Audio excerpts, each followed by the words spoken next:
Every day, we make over 20,000 decisions. Whether it is as simple as, what should I wear today? Or complex like, should I quit my job? All of our decisions impact our lives.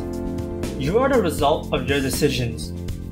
Today, we will go over how to improve your decision-making skills. Stay till the end for a really weird but effective tip. Let's begin. 1. Set standards. Know who you are and what you want. So many people blindly make decisions on some things because that is what society expects of them, or what other people expect of them. You shouldn't be making decisions like that. This is your life, not someone else's. How do you know that that choice is the best possible one for you? You will only know the answer to that by knowing who you are.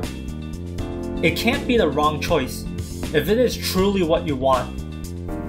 If you had to choose between working a 9 to 5 or starting a business, and you know you hate working a 9 to 5, don't choose the 9 to 5 because that's what society expects.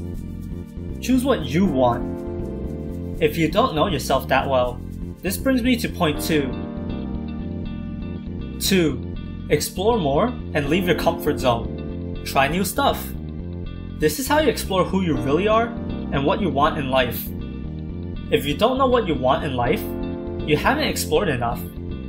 It can be hard leaving your comfort zone, but if you can find the courage to do so, you will have crazy personal growth. Besides helping you explore yourself, leaving your comfort zone is a great way to improve your decision-making skills. Every time you leave your comfort zone, you had to make the decision under stress. Decision-making is a skill, and just like any skill, it gets better with practice over time. 3. Meet more people. When scientists conduct studies, they make sure to have a large and diverse sample size. This is to make sure the information is accurate.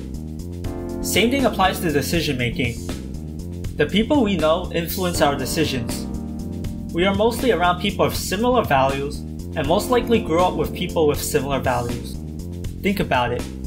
A lot of people in the East Coast are so focused on their career, while it is a lot more lax in the West Coast. One of the best ways to meet more people is to travel. You will find different people with different values in life and different priorities. By exposing yourself to more perspectives, you will be able to find new values that resonate with you to help you with your decision making. 4. Trust your intuition. Sometimes, all the research and analysis can be a waste of time. Trust your gut. You are right more than you think. Emotions will always play a part in our decision making. There is nothing wrong with just listening to your emotions. That's how humans survived all these years. We didn't have computers and the internet to help us make choices back then. If you feel strongly about something, listen to your feeling and go for it. Also, if the decision is not too life-changing, stop overthinking and trust your gut. 5. Avoid the confirmation bias. The confirmation bias is when you only search for information that confirms your beliefs. If you believe the earth is flat, you will only search for information to prove that. And if you believe the earth is round, you'll also only search for information to prove it. You're only getting one side of the story. You want to actively search for contradictory evidence. If you are just making decisions with the confirmation bias in play, it will be narrow-minded and probably not the best choice. We are all biased, but to make better decisions, reduce how biased you are. 6. Weigh the pros and cons. Each choice will have pros and cons. Some will have more pros and some will have more cons. You want to have some idea of what will happen in each choice.